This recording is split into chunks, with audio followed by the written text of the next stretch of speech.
What's going on, Jeromes? And again, I'm pretty sure YouTube lies to us, where it's like, oh, 3, 2, 1, you're streaming. But I'm sure it's just 3 seconds of me just looking off slightly to the right. But what can you do? What is up?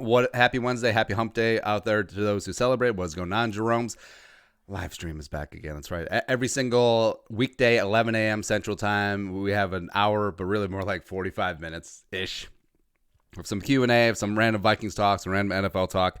It's really a good time, as well as lots of tangents. So if you're in for tangents, especially movies, especially pro football reference tangents, rabbit holes, you are in for a good time. Thank you. We already see a bunch of our regular viewers already in the chat. You guys are rock stars. Plus, if you're watching on demand, you're awesome. Love you too. If you want to support the work, hit that join box down below. Become a monthly or platinum Jerome. Get yourself a purple check mark. Do that up. As well as Brand MN. Link is down below. Get 15% off all their awesome gear. Got the hat. Got some shirts around here. It's really good stuff. Use promo code RealJerome, 15% off your order. All right, so we got Q&A. Plus, also... So after Cinco de Mayo, which, I mean, obviously you have to have tacos, right? So I was asking the lady what you want to do for dinner, right? Because I like planning things out ahead of time. It gives us something to look forward to. I mean, as we're working and then as we're pushing out content, like, oh, yeah, it's coming up. So we decided to do breakfast for dinner, which... It blew my kid's mind. Like, she's 4 years old, and she, of course, she loves breakfast. She loves eggs. She loves bacon, and she really likes pancakes and waffles and whatnot. So she's like, we just completely rocked her world. It was like, breakfast for dinner? So it's just, it's so fun. Just experiencing things through the eyes of a kid, where it's like a breakfast for dinner. I mean, people do that all the time. It's old hat. Or like before we had kids, I was really a curmudgeon about the state fair, just like big crowds, probably spread the Rona, even though before the Rona was a thing. It's like, okay, parking is a mess, and it's like, who really cares? But now the kid loves the state fair. It's gonna be really bummed if the state fair gets canceled this year. But I mean, she loves the food, she loves the ambiance, she loves the silliness, she loves the giant slide and all that good stuff, and it's fun. It's fun for me again. But yeah, we got some Q&A. Get in there. So Kyle Rippentrop. We should do hash browns too. Hash browns are, so you have to do hash browns. It has to be shredded. I mean, the southern hash browns, I mean, they're fine. Well, what's ironic too, so the diced potatoes, so we're already starting on a tangent.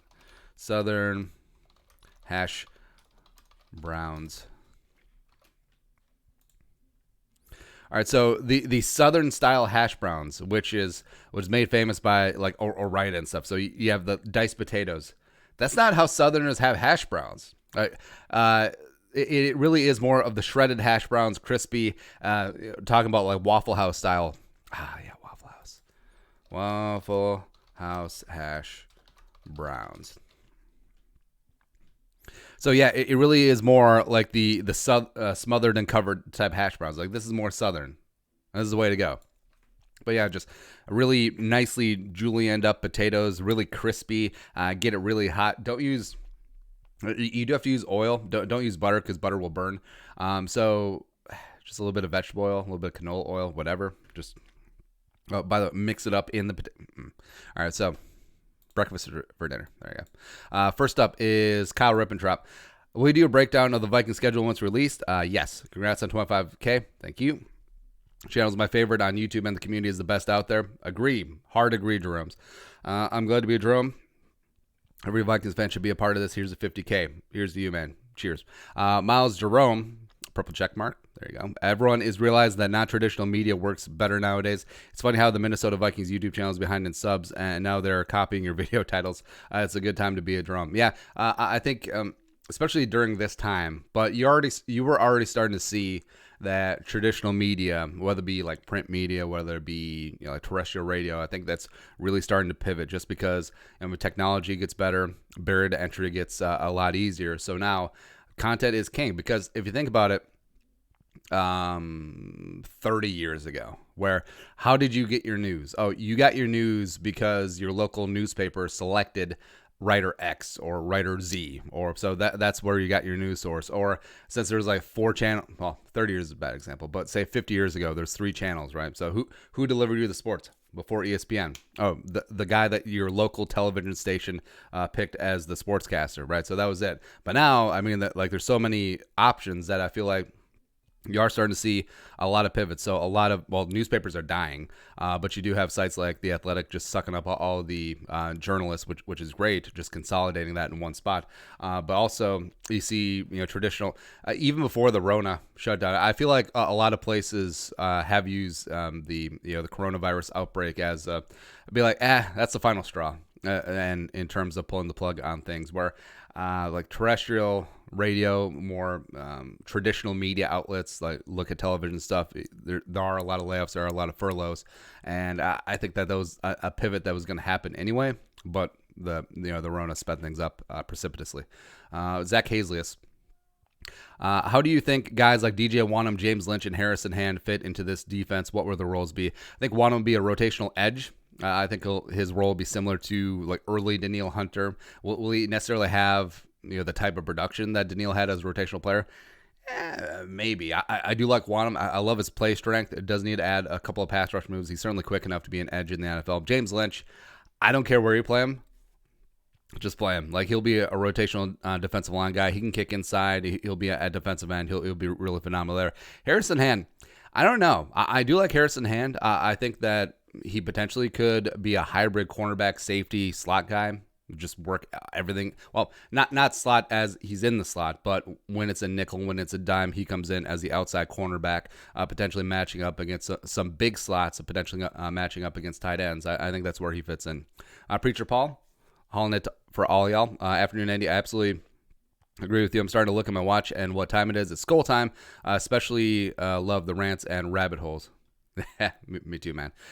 Mo Abdul 99 stats for Dalvin Cook 2020. I have him at 1420 rushing, 640 receiving. Why do you hate Dalvin Cook? 1,569 yards rushing, 682 yards receiving, 19 total touchdowns. Send it. Mo Abdul again. You think 2-3 years from now Dan Sook can be a top 10 lockdown corner? It wouldn't shock me. Add a little bit of size. He already has the feistiness. He already has that get after it attitude, and something that I love. And yeah, his combine and then the way over compensation on the pro day, I think really messed things up. Where I feel like obviously his game tape play speed was not a 4.6 4.40, right? So he obviously had issues at the combine, working through some injuries or whatever. And then the pro day was way too much overcompensation, where he didn't play at a 4.38 either. And you do have to take pro days where it's a handheld timer, handheld by your agent, and also you don't even know the grade of that track. I'm sure that it's slightly graded below, just slightly downhill. I'm sure all this factored in, but it's just a weird off season. But him falling is the Vikings gain there. Miles Jerome. What brings more value, the DJ Wanham or James Lynch pick, and pick him Neville Gallimore? I'm sick of Vikings tiptoeing around the three-tech position void. Well, we did the video on this yesterday, where I do think that is going to be a village at that three-tech spot, whether it be Armand Watts, James Lynch could kick inside. Maybe they do have faith in Hercules Mata'afos up to 290 pounds. Let's do that. As well as Jaleel Johnson year 3. Jaleel Johnson year 4, Jalen Holmes year 3. Can they finally get together? TBD. So there is talent there, as well as Everson could come back. But Tristan, if the offensive line was Udo, Cleveland, Bradbury, Samia, O'Neal, would it be good enough for a Super Bowl? Flip Cleveland and Udo. I'd say yes. Just get after it. Abza Abdi, who do you think would win in a rap battle, Madden or Parcells? Yeah, they're both pretty old. It literally would be mumble rap just because they're just two old dudes. I would say Madden. Bill Parcells is very boisterous. He's very loquacious. He's all that stuff. But Madden talked for a living for a long time. More people know Madden from the video game and TV announcing than they do head coach. John Madden was a bad MFer back in the day, and he retired very young. Let's bring that. John. Yeah, because he coached the Raiders. He won that Super Bowl and then just walked off into the sunset. Oh, John Madden, born in Austin, Minnesota, by the way. # one of us. And so John Madden only coached until he was 42. Imagine, Mike Zimmer didn't even get his first head coaching job till he was like 58. So just take the bulk of 2 decades on top of that. That's when John Madden retired. Also, by the way, head coach at 33. He was Sean McVay before Sean McVay, but he only coached 10 seasons, had a 759 winning percentage. No big deal. No problem. I mean, like, first year, rips off a 12-1 in one season. I'm John friggin' Madden. Won a Super Bowl at age 40. Let's see here. They won Super Bowl. Oh, yeah, they won the Super Bowl against the Vikings, which is great. Yeah. But John Madden was a bad mofo. So Madden would win the rap battle. Juan Time Mendoza. I like it. What Vikings players would you want to come out of retirement to play one season? Can be any Vikings player's goal? So, player in their prime or player right now? Because player right now, I mean, that would be pretty limited. I mean, you could look at B-Rob, sure. Or how about player right when they retired? What about Dan Marino? Even though I know he wasn't a Viking, but the whole Dan Marino Viking. So I watched the Football Life Dan Marino again, and yeah, Dan Marino. So in 2000, Marino has offer from the Vikings. So just look at this. Just look at this POS website. Just that's Windows 98 love, baby. All right, so March 7th, 2000. Sure. Dennis Green is trying to lure the league's career passing leader in Minnesota. Marino turns 39, spends his entire 7 career in Miami. He's considered the offer from the Vikings, but also considering retirement. All right, so this 2000, Vikings had CC, Randy. Oh man, they lost. Yeah, man, how sick would that be? Like Dan Marino, and he had a lot of foot issues. Like he had like Achilles and ankle and just foot issues in general all over the place. But he was still a bad mofo.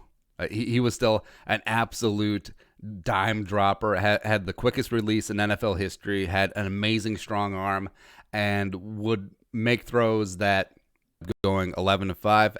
That's not bad. Still ain't bad. So quarterback. Oh, it was Dante. So it would have impeded the rise of Dante. Nah. I mean, Dante was a bad dude back in the day. He was phenomenal. I love Dante Culpepper, by the way. Get your roll on, baby. Zach Hazlius. If Samia wins the right guard job, imagine the youth on the offensive line. O'Neal, Bradbury, Cleveland, all young. Samia. Yeah, I agree. It would be really nice to have a young, up-and-coming offensive line that's worked together for a number of years. Oof. Next up, JD Mack. Could you look up North Dakota State University quarterback Trey Lance from Marshall, Minnesota? # one of us, and see what you think. Could he be our guy? I mean, the Trey Lance hype, 2021 draft hype is getting pretty big. Like, there are some places that already have him up there with Trevor Lawrence and Justin Fields and even Matt Purdy in terms of draft hype up there towards the top. And I don't know, like you do love him as a dual threat quarterback. Didn't throw any interceptions last year, as Mel Kiper pointed out, from Marshall, Minnesota, which is pretty cool. All right, there you go. So Trey Lance. So 1 year wonder so far was, I believe, a redshirt sophomore. Possibly. But last year threw for 2,786 yards, 28 touchdowns, 0 picks. And they also ran for 1,100 yards and 14 touchdowns as well. So absolutely true blue dual threat quarterback. How come the Gophers weren't in on him? Like there's so many players that go to NDSU or Iowa or Wisconsin and just, I mean, the Gophers just brick on recruits, it just seems. So he's a 3-star recruit. Number 8 recruit in the state of Minnesota, and he just still goes to the Bison, which is a little annoying. All right. Oh, by the way, so the recruits from Minnesota in 2018. So David Alston went to Nebraska. A couple Gophers. Oh, Yale, nice. Or is that BYU? That's never mind. Oregon State. Trey Lance, letting all this talent get out of town. But, PJ Flecky has certainly turned things around. I think they had the number 6 recruiting class. But were the Gophers even in? I mean, I guess they were. He unofficially visited. Was he offered? No, he was never offered. So, there you go. So back to this. I don't know. Like, he's obviously going to dominate FCS for another full year. So his opinion of him is not really going to change. I mean, he probably is going to dominate like Carson Wentz. You saw that Wentz went number 2 a couple years ago in the draft. So maybe. Jackson Braz. How come the Vikings haven't played Armand Watts more? He's a freak. Full agree. Big agree. Despero Warren. Hall of Fame contenders currently on the Vikings roster. Also, do you have any pets? And let's see. Hall of Famers currently on the roster. I would say Daniil. I think Harrison should make it, except we've talked about ad nauseum that not getting the All-Pros, not getting the Pro Bowls, not getting the All-Decade team is going to work against them. Plus, the same writers that have shown disrespect to 22 are the ones that are going to be voting him into the Hall of Fame. So I don't see him. Do I have any pets? Yeah, we had 2 dogs. One recently just passed away at age 14 or 15. Really up there. A lot of great memories with him. He was just a really good dog. And then other one, we have a 13-year-old long-haired Chihuahua who is probably the whiniest mofo on earth, except he's so cute. Do a weekly power ranking? I feel like we should. I feel like that's easy, low-hanging fruit / content that we could, do up pretty quickly. Hashtag content. Crayats at 25K. Thank you for coming along. Live chat. Let us know where you're watching from. Give a couple of shout-outs here. Do that up. Like or dislike right now. Next up. Rohit and Apudi, where do you rank our D-line, linebacker, secondary, respectively, for the whole league? Well, safeties, 1. Cornerbacks, 20s, I guess, since they're so unproven. But that will rise really fast. Linebackers, just Barr and Kendricks, that's easily top 5. And D-line, Daniil certainly ups it up, but a lot of moving pieces. Michael Pearson's new. You like him, so I'd say probably 7. Brett Vuvuzelos, when do you think we'll draft our future quarterback, or do we already have our quarterback of the future? Well, certainly not on the roster. Sorry. I just don't have faith in Jake Browning or Nate Stanley. Sorry, I just don't. And I do hope that they prove me wrong. And then after Nate Stanley comes in, is the new Dan Marino and wins a dozen Jerome Bardys for the Vikings in 10 years. We just play this clip. It's like, I don't believe in Nate Stanley. Sipping. I think next year or the year after, if God King and / GM Kirk Cousins allows it, I Goddard 1. I hope the COVID-19 lockdown ends soon, if only to save Paul Allen from his own hair. I love PA, but another month of this, and he'll look like Yosemite Sam.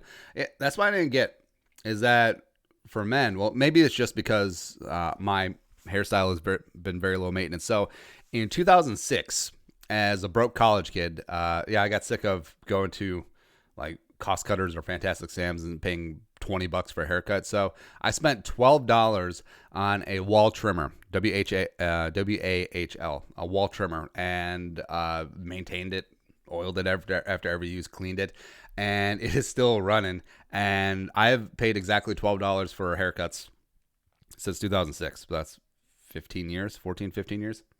Yeah, because I don't know about dudes whose hair is just absolutely getting out of control. I mean, do you really need a barbershop that badly? I mean, just full on, get the trimmer, order it on Amazon. I'm sure it's backed up now because of whatever. But hell, even just like scissors. I mean, it's really not that hard. Yeah. Pulford Skull. Oh, a couple shout outs here. All right. So we got Rashawn Ivory, Skull from North St. Paul. Loyal viewer. Awesome. Preacher Paul, hauling it for all of y'all. Rockstar. Rick Spielman, Thief River Falls. Cameron Haynes. Oh, Cameron Haynes? Shoot. Bring it on. Samia, Colorado. Andrew Yang, Wyoming, Minnesota. Skull, Vikes, Saskatchewan. I'm really good at talking today. Sean Caron, Crystal Falls, Michigan. Seth V. Herman, Moorhead, home of the real Minnesota State University. Boom. Preacher Paul's in Butte. Love Butte. Butte is the hometown of Robert O'Neill, the Navy SEAL who killed Osama bin Laden. Mikuya. Next up is Eric Layton, Skull from Philadelphia. Tyler Canady, Lincoln, Illinois, from the land of Lincoln. Layton Engerin, Preston, Minnesota. Ooh, Fillmore Central, representing. G.I. Morgan, Cass Lake, Minnesota. TBE Mike, Skull from Philly. Eric Layton. He's up in Bucks County. Oh, all right. So Bucks County, Central Bucks West, home of some of the best high school football teams of all time. Central Bucks West, the season ESPN. So one of the big reasons why, all right, so 1999. One of the big reasons why I have a lot of respect for Mike Patton is not only because of the work that he did with the Jets. It was highlighted in the book, Shallow Collision, Low Crossers. It's a great book. Goes in deep about the insides of the Jets. It was really, really good. But also, back in the day, ESPN at about the year 2000 ran a documentary about North Penn High School and their head coach, Mike Patton Jr. So it was about him going up against his dad, Mike Patton Sr., who was a dominant head coach at Central Bucks West High School, which was just a great force on Pennsylvania high school football for a number of years. He never beat his dad, but man, it's just fun to see. Like, that was the original. I think that was before Friday Night Lights got turned into a movie. That was before the TV show, obviously. That was before all this stuff, and it really did sort of kick off the obsession with high school football. So, well, you know what I mean. Obviously, high school football is an obsession in like Virginia, Georgia, Florida, Texas, etc. But you understand, Pennsylvania too. But it was really fun. Man. See if we can find an image of it. All right, so here's Central Bucks West. Black and yellow, black and yellow, black and yellow. North Penn High School. Oh, here it is. All right, so there's Mike Patton. Yeah, the Packers jabroni looking like Lex Luthor, bald-headed cue ball, mofo defensive coordinator. Yeah, that's him coaching high school kids. It's really fun. Also, I'm pretty sure he was like the audio-visual coordinator at the high school because, a lot of schools that they have this caveat that if you want to be a sports coach for a high school team, you have to be an administrator or a teacher or whatever. So a lot of like coaches will just be like, "Oh, we're FIAD teachers," or we work as. So Mike Patton was the audio visual guy, and I just remember there was one scene where he wheeled in like one of those overhead like microfiche things. I'm just like, man, that was way back in the day. Yeah, look at this mofo. Look at him. There you go. You coached the Browns for 2 years. Great. Right. You gave the world John DiFilippo. He was your OC for one of them. Just great. Pulford Skull. Loved your Four Horsemen video. I think we have a great stable of running backs and well diversified. Let's look into remaining free agent running backs today and where you think they'll go and why. So, all right, yeah, let's look. Spot rack, free agent running backs.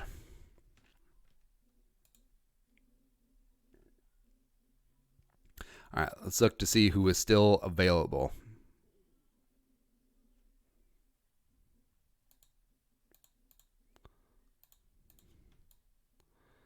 All right. So Devonta's out there. Oh, yeah, Shady's there. How do you like LaShawn McCoy winning a Super Bowl as a healthy scratch? Man, that's tough. Matt Faber-Skoll from Oklahoma. Anthony Napoli-Skoll working in St. Paul. Thank you. Oh, Andre Yang. That's my bad. I just keep seeing Andrew Yang because he's my boy, #math. So Theo Riddick, probably done. I didn't even know he spent last year in Denver, to be honest. Sproul's probably done. I would love to see Beast Mode back again, except he just is not the same guy. He just is not. Let's see here. Man, Robert Turbin's only 30. Running backs are always sneaky young. And you'll be shocked. Like, has Beanie Wells turned 30 yet? Where you'll have these high-profile and oftentimes high-drafted running backs that are just out of football, and you're shocked at how young they are. So, yeah, Beanie Wells is 31. Meanwhile, Frank Gore just signed another contract with the Jets. He was out of football in 2012. So he has been out of football for 8 years. 7-8 years. Wow. That is just amazing. He didn't even get another sniff with another team. So towards Achilles, well, they'll do it. I want to work out with the Ravens. Man, that's rough. That's really, really rough. All right, so Yeah, so Beanie Wells could be on this list at 31. Oh, Kenyon Barner. I really thought Kenyon Barner was going to be something coming out of Oregon. I did. Like, Oregon, Chip Kelly, that outside zone, zone read, it was just inside zone read, outside zone read was just amazing. Like, Kenyon Barner, Black Mamba number 6 as well. Wait, no, that was DeAnthony Thomas. But Kenyon Barner was there too. LaMichael James, 21. I think LaMichael James was a second-round pick.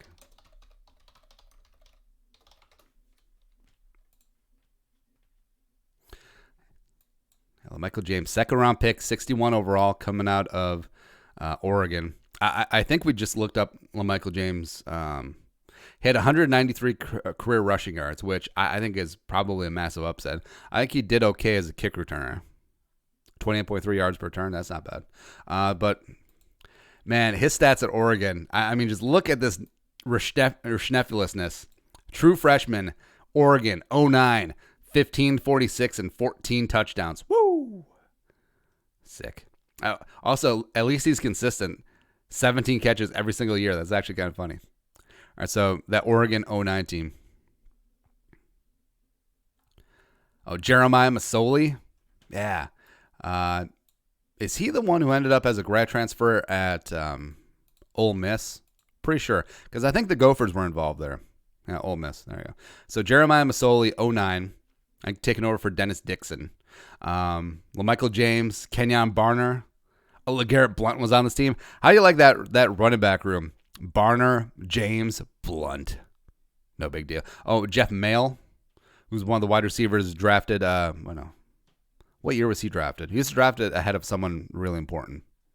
It doesn't matter. Oh, TJ Ward was on this team. Casey Matthews was a Viking for a hot second. Shoot. Josh Kadu, who was also a Viking for a hot second. I just love these. All right, let's look at DeAnthony Thomas. Hold on. Darren Thomas, the quarterback. Nice. Yeah, all right. The DeAnthony Thomas, the Black Mamba. I guess he didn't have monster stats, but he did a lot of damage as a returner. Had 4 career kick returns. Just absolutely sick. Anyways, yeah, I don't know. All right, so running backs, there you go. Next up is Ethan Griffith. Honestly, the breakdown you did on Samia made me more worried about him than anything. I'd much rather have Oli Udoh out there than Drew. Is that fair? I think it's one game, but also that's the sample size we have to work off of. But Drew Samia did look really impressive in preseason. But yeah, I will agree as we dug into that Week 17 game, looking at Samia and looking at Udoh. I mean, Oli Udoh looked... Udoh had more down moments, mainly the penalties, but also he hopefully can get those corrected. But there was just times where Samia just looked a little clunky and just did not make blocks and just looked a little rough at times. Next up is Cyberbully123. How many times will the Vikings make me leave the room this year after they do something dumb? It's not easy being a Vikings fan sometime. We'll see. 16 games, 2 playoff games, Super Bowl, 19 games, 38 times. 38-7. Husgamer 15. Who's your favorite non-Viking cornerback and why? Currently or historically? I guess currently, Jeff Okudah. Man. It's cliche to say, but Richard Sherman. I always, even though I dislike the Seahawks, I always respected Richard Sherman, even though he only plays one third of the field, even though he's a cover 3 corner, he doesn't move, he doesn't do anything like that. But I mean, dude is just good. Plus, he talks and he backs it up. I always like Richard Sherman. Favorite non-Viking quarterback of all time? Revis. It's got to be Revis. Like, Revis was so damn good and so damn calm and collected, and he was just amazing. Plus, Revis was the original financial gangster when it comes to the NFL. Like, Revis... Revis would... Yeah, players want those big-time contracts to have long-term stability and all that stuff, but we can't see previous contracts. But Revis was the full-on contract because he would sign 1 or 2 year deals just to make sure, hey, I'm going to get mine every single year, and you're going to keep paying me, and you're going to keep doing that. All right, so this is his contract history. So got drafted, renegotiated immediately. So you get 18 million per. All right, so average per year is the important number here. So he was getting quarterback money as a cornerback, which is just amazing. So got the Jets on that extension, finessed it into that Bucks deal. Then Patriots on board, won a Super Bowl with the Patriots the 1 year he was actually there. Came back to the Jets, and then even got $5.5 million from the Chiefs, which is just amazing. Just amazing. So all right. So yeah, the Patriots paid $12 million as a rental since they traded from the Bucks, $60 million to the Bucks. All right. So he's made over doing math, #math, $125 million. Man. This is just really, really impressive. Great job by Revis. All right. Next up is been a fan since the mustache days. Oh, man. That was some rough times. Let's see if we can find that. Purple for the win. YouTube. Yeah, let's see if we can find just like a screen grab of one of those. Because we had to clear out a couple of the old videos because they're labeled as #HateSpeech. Let's see here. Dun, dun, dun, dun, dun. Yeah, maybe not. Oh well. Yeah, the mustache was very, very rough times. So thank you guys who stuck. Man, it's rough. Can you name your all-time Vikings O-line squad? Any Vikings and earn where happened there? Any Vikings and era starting with left guard. All right, well, let's just go left to right. So Gary Zimmerman or Ranieri, sure. I mean, it's hard not to put Hall of Famers in there. The guards, Hutchinson and Randall McDaniel. Center, Mick Tingelhoff. I guess that's pretty easy, paint by numbers. Jacob Sly, what comes first, the pass rush or the coverage? Well, if you have a great pass rush, it really does make life easy on the coverage. Now, it really is a chicken or egg thing, and you do see teams that are trying to build from the back to the front. You look at Seattle's done that. You look at San Francisco tried to do that to a degree, and then until recently, and then they completely flipped the script by putting all their assets up front. So, yeah, a good pass rush, penetrating pass rush will really help out a sort of marginal secondary, but also a really good secondary. I mean, does that buy an extra second, second and a half for a defensive line? Yes. But if you don't have a defensive line that's talented enough to get off of blocks and get pressure, I mean, all the time the world doesn't really solve that, does it? So I do give more of an edge towards the front end of the defense, but also I feel like the defense, the talent on the front end can be obtained in the draft more mid and late. I think a lot of that stuff can be taught through technically, especially at that cornerback position. And that's evidenced by Mike Zimmer. I mean, who knows cornerbacks better than Mike Zimmer in this league? And then you had Xavier Rhodes as a first-round pick. You had Mac Alexander, second-round pick. Trey Wayne's first-round pick. Mike Hughes, first-round pick. Hefe Gladney, first-rounder. Cameron Dantzler, third-rounder. So, you know, the Vikings are putting a precedent and putting a premium on back-end talent, except for safety. Clinkus K. What is your favorite non-Viking moment / game in NFL history? The Rams-Patriots Super Bowl. Now, yeah, I like that game. The Rams-Patriots Super Bowl, where it's like all the defensive purists were like, "Oh, you don't like defense, bro?" Now, there's a big difference between great defense and inefficient offense, and that was a game of inefficient offenses just going at it, right? If you want a game of great defenses, go back to that LSU-Alabama game, the game of the century, where it ended up being 9-6. Yeah, those were great defenses, but I will say, yeah, the Ravens-Niners Super Bowl, with Ray Lewis, last ride, deer antler spray, Colin Kaepernick in there, the power outage in New Orleans, which completely wasn't conspiratorial at all, sort of kill the momentum and get the Niners back in the game. Okay, that one is really exciting to watch still. See what else here.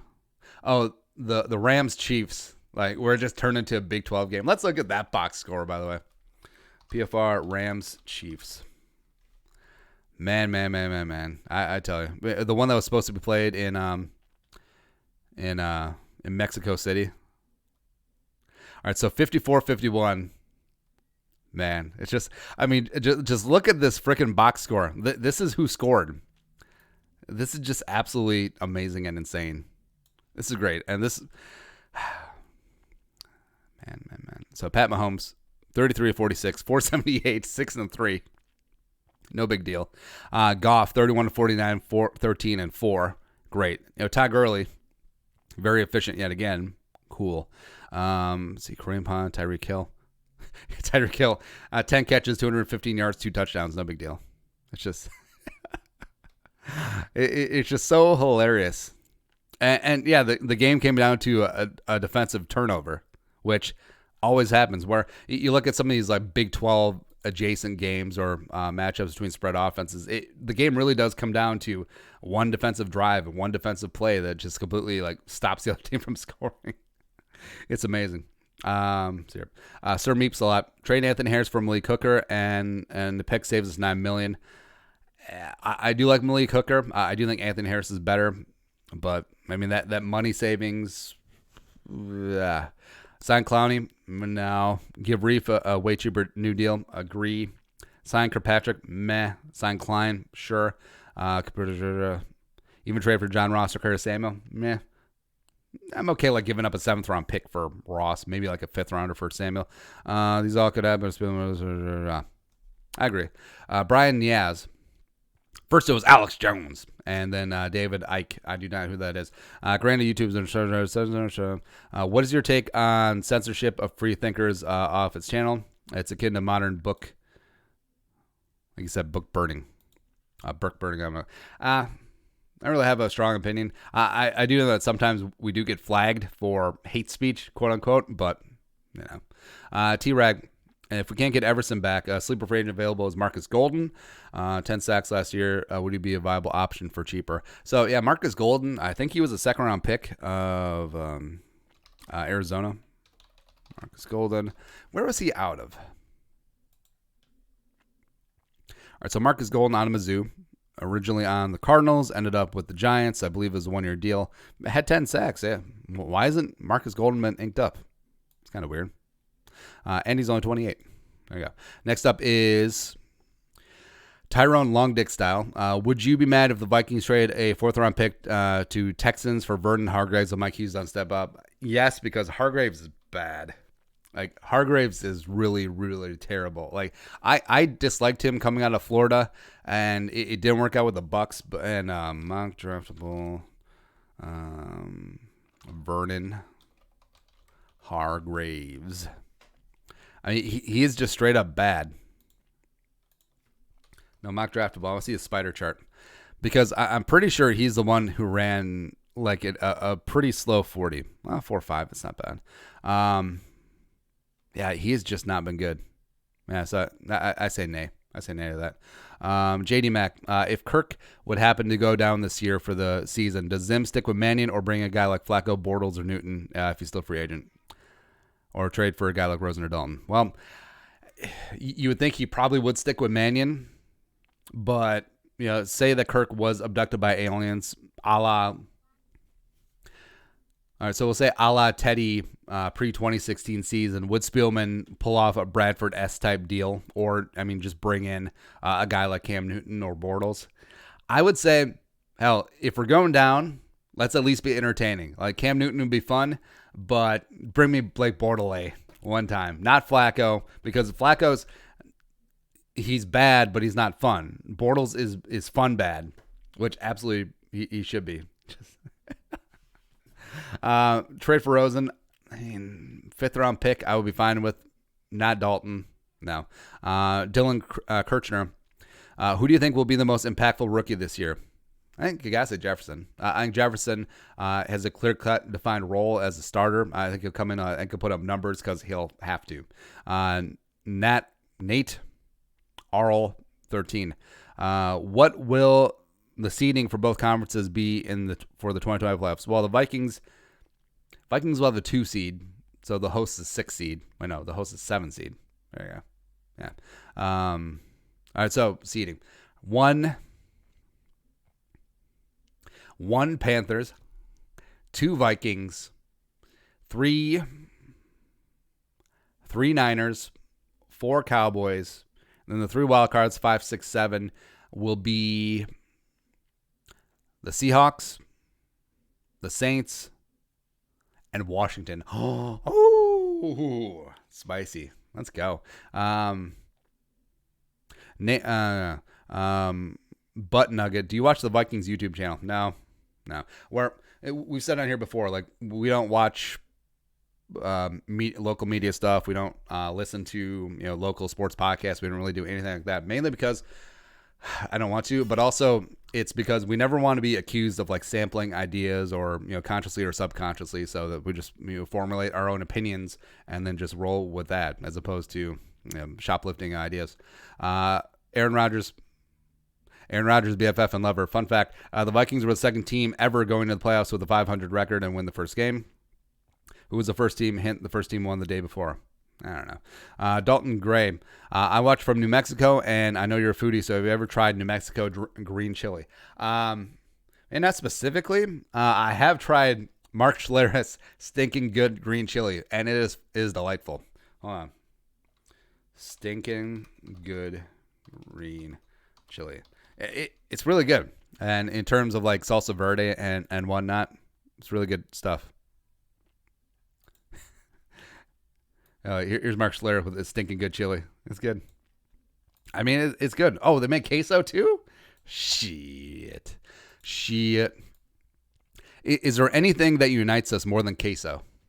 Right? I feel like all the world's problems could be solved if everyone just shared like a nice order of queso and like some fresh fried tortilla chips, right?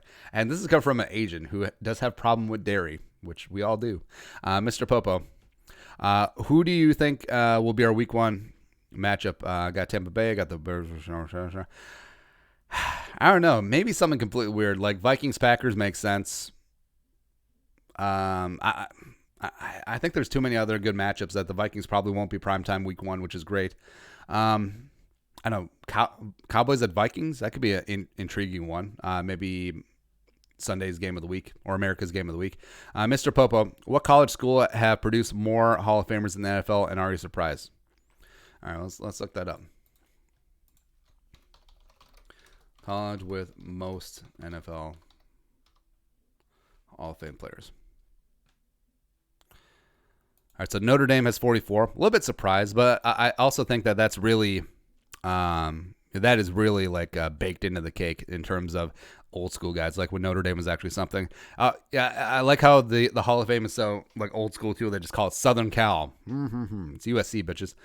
Michigan, surprising. Yale, yeah. All right, so this tells you everything you need to know about like the old schoolness of the Hall of Fame. So Notre Dame, Yale, Princeton. I'm surprised that Army isn't in here in terms of Hall of Fame contributors. But now you're seeing like Alabama, Tennessee. Really? Wow. All right, hold on. List of Notre Dame Hall of Famers. Because who's the last Notre Dame Hall of Famer to get in? Tim Brown? Maybe? And that was a while ago, man. Hall of Famer by school. Oh, so this is great. This is wonderful. All right. Wait, so it says there's 13 here. Oh. Well, what were we looking at before? Oh, College Football Hall of Fame. I'm a moron. All right, so that's College Football Hall of Fame. Now, all right, so after I face planted for a hot second, so now we're looking at the Pro Football Hall of Fame. Schools are the most Hall of Famers, so Notre Dame, USC, same thing. Actually, this is a pretty similar list except for the Ivy League schools. I'm a moron. Man. Was I'm looking. I thought the live chat was gonna light me up because I'm dumb. Anyways, so Notre Dame still with 13. That's still surprising, and I think that still leads old school. So let's see, Notre Dame. Oh yeah, Tony Dungy, Carl Eller, Bud Grant. Oh yeah, I forgot the Bud Grant went to the U. There you go. So Notre Dame 13. Oh, Jerome Bettis. Duh. Jerome Bettis, Tim Brown, Nick Bucanti, Dave Casper, the Galloping Ghost, George Connor, Eddie DeBartolo Jr., Paul Horning, Curly Lambeau, John McNally, Montana, perhaps you've heard of him. Ohio State, oh yeah, Chris Carter, Sid Gilman, Lou Groza, Half Foot, Dick LeBeau, Orlando Pace, woo! Jim Parker, Ed Sable, Paul Warfield, Bill Willis. It's pretty sexy. Let's see, USC. So OJ. All right, so USC, Marcus Allen, Red Badgrow, Frank Gifford. Oh, Frank Gifford, Ronnie Lott, Bruce Matthews, Ron Mix, Anthony Munoz, Stud, Palomalu, Seau, OJ, Lynn Swan, Willie Wood, and Ron. Oh, forgot that Ron Yeri went to USC. There you go. Southern Miss, Brett Favre and Ray Guy. No big deal. St. John's, Minnesota, John McNally. What? What's going on? Oh, St. Thomas, Walt Kiesling. Sure. I'm more intrigued by the schools that have one. All right, so Trinity Valley Community College, John Randall claimed, even though he went to Texas A&I Kingsville. There we go. Is that what the star means? Is that what the asterisk means? Denotes player went to multiple schools. There you go. Bethune-Cookman. All right. One more. God, this is great. Holmes Community College, claiming Walter Jones. Woo! Love it. Oh, cuts down. Andre Reed. I remember this when Andre Reed got drafted. Just like look at old drafts. Like, where is cuts down? Apparently, I believe it's in Pennsylvania. Let's triple check that. Cuts down. Reading. Yeah, cuts down University in Pennsylvania. There you go. In the cuts down, the kids don't play. I don't know. How big is this town? Population of 5,012. It's a pretty looking town. It's like full on Pennsylvania Dutch. Oh, wait. No, that. All right. So you see this nice little farm setup, and then you realize, like, oh, that's the only building in town. I'm guessing that's Kutztown University. That's where Andre Reed had intro to speech. Also, here's a frog. Sure. Where's the Kutztown football field?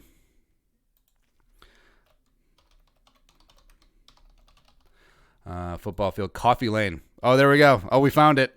Oh, thank goodness we found it. Because we probably wouldn't have been able to decipher where it was from Google Maps. Oh, we lost it already. Nah, just playing. All right, so Kutztown. Look at that football field. That's a sexy looking high school stadium right there, Andre Reed. Man, I love it. Next up, new uniforms ? Oh wait, I just keep moving this. New uniforms ? Or the ones we have cool now with you. I'm sort of indifferent. Like the Vikings haven't really changed their uniforms that much over the years. I think that's fine. They're relatively close to the clean classic look. Yeah, a little bit different with the matte helmet, which I'm fine with. Bring back the gray face mask though, as well as get rid of that Lulu font. It's like, oh, the numbers have horns on them. Brooke Casa. Oh. Yeti Eddie, how's your day going? It's great. I wish we would warm up though. Ronnie Rahit and Impudi. If you had to cut two wide receivers off the 53-man roster out of Thielen, Jefferson, BC Sharp, and Courtney, who would it be? BC and Courtney.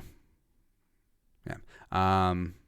Vincent favorite. What's the word on David Morgan? Well, they cut him. Probably not going to be back. I think that knee is really, really not great. So if he's done in the NFL, it's really unfortunate, but I think that may even be the case right now.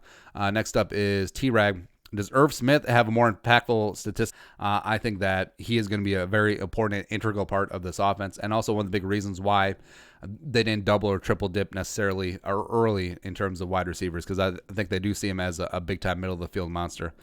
Skull Nation, do you think we'll have a top 5 defensive line, and do you think Danielle Hunter will get 15.5 sacks? My prediction for no sacks to Danielle Hunter.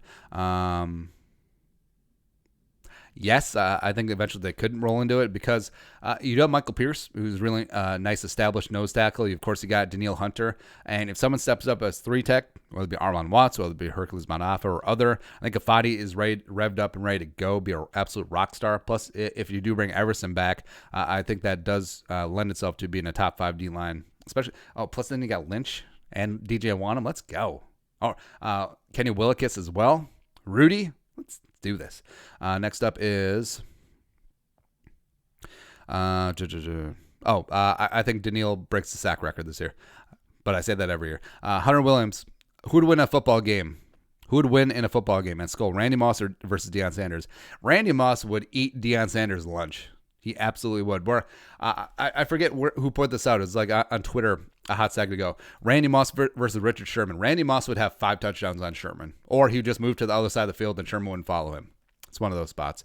Hunter Williams, do you see the Chiefs as a good fit for Logan Ryan? Well, he was the Chiefs' best player in that AFC title game against the Titans. He got his lunch 8. Yeah. Seth Simonson, who's your favorite Minnesota Gopher? Currently or all time? Let's see. Currently, Rashad Bateman is certainly up there. Tanner Morgan is intriguing. I think he could work his way into being a drafted quarterback, which would be cool. The Vikings haven't had the Gophers haven't had a drafted quarterback in probably a long, long time. Mitchell Adner was supposed to be a first-round pick, though, before going undrafted. Gophers quarterbacks drafted. Oh, sure.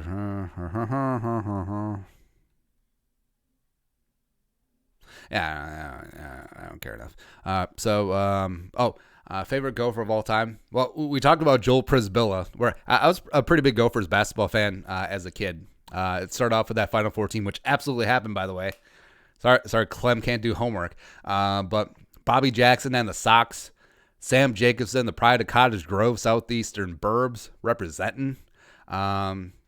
Miles Tarver's mustache. Courtney James is in there. Eric Harris, we're on the point. Then also, Vashawn Leonard, just draining threes from all over the place. And then you got into some of the weird years. So, like Rick Rickert, before he got punched in the face by Kevin Garnett. Look that one up. Rick Rickert, Chris Humphreys, Mr. Kardashian, Joel Prisbilla, the round mound of Monticello. It was absolute stud.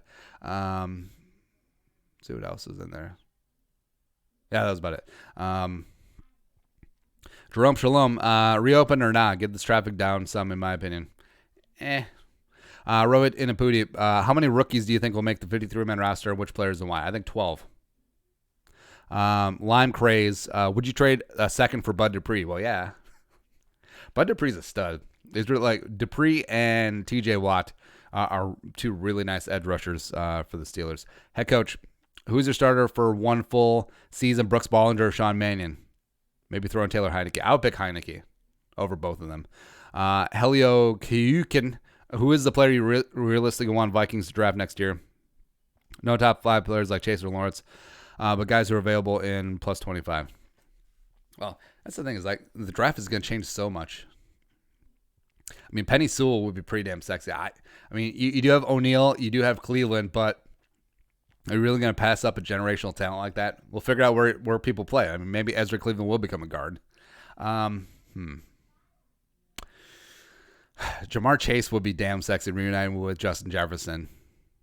The Purdue wide receiver. I forget his name. I'll have to look that up. Purdue. Rondale Moore. There you go. Who's just an absolute beast. There's a lot of studs that are coming up. Next year's wide receiver class has already been touted as potentially even better than 2020, which is just absolutely insane. Next up is Seth V. Herman. Are we full on all aboard the Courtney Davis hype train? Also Patrick Surtain Jr. from Bama, who's better than Diggs, like way better than Diggs. Are we full on board the Courtney Davis hype train? Yes. Also been to Mesa Pizza in Dinkytown. I'm trying to think. There's been a couple of inebriated pizza stops in Dinkytown during my time. I can't say for sure I've been to Mesa Pizza, though. Abza Abdi, what are the 5 things you want to cross off your bucket list? That's too deep of a question for a Wednesday. Abza Abdi, if Kick pulls a Le'Veon Bell outside sit out unless he gets big money, should you trade him? Yeah. It didn't really work out for Le'Veon Bell, but I don't think Dalvin would do that. Esgrimur SLSR. Should the Vikings consider trading for Josh Rosen? Yes. Blah, blah, blah, blah. Yeah, I fully agree that Josh Rosen has gotten a bad roll of the dice twice. Well, Arizona than as well as in Miami. So I think that he still has talent. I mean, 2 years ago, he was a top 10 pick. So he's not without talent. And I think that, the Vikings could probably finally get out of him. Lastly, Brian Yass. Is Andy Reid the fattest head coach in NFL history, or is it Rex Ryan? Maybe John Madden, but I do recall him. He didn't balloon out of shape till the broadcast days. Yeah, John Madden was relatively svelte back when he was coaching the Raiders back in the day. Rex Ryan was up there before Rex Ryan had gastric bypass. He was certainly up there. Where Rob and Rex were like they had their own gravity, if you know what I mean. But Andy Reid's always been big, except he hasn't been like big. I do remember a guy who coached Kansas, Mark Mangino. I believe his name was Mangino. Yeah. All right, so Mark Mangino was, there's just something about like Kansas/Missouri football coaches where they grow them big down there in the Kansas and Show Me State. He was a big dude. How does this? All right, so is it rude to that? Oh wait. Oh my God, Bleacher Report, really? All right, so Bleacher Report, the 6 fattest coaches in NCAA and NFL, really? This is rude as hell. It was 2011. All right, so Rex Ryan, pushing 350. Oh, Charlie Weiss was pretty big back in the day too. Rob Ryan, of course, Romeo Crennel, yeah, Andy Reid, Mark Mangino. There you go. Man, for the clicks, that's rough. That is really, really rough. Anyways, that is it. That is the live stream for Wednesday. You guys are rock stars. Thank you very much for coming along. And yeah, we diverted into a number of things. You now know more about Kutztown, Pennsylvania than you ever wanted to know, as well as now you know who the fat coaches are. So thank you very much for coming along. You guys are rock stars. Hit that join box to support the channel. Become a monthly or platinum Jerome, or toss a little something in the Venmo. Do that up. Brand MN. 15% off using promo code RealJerome. Get some of the sweet-ass shirts and hats as well. Live stream. Thank you guys for coming along. Rockstars. Awesome. We'll see you tomorrow. Skull. Production value.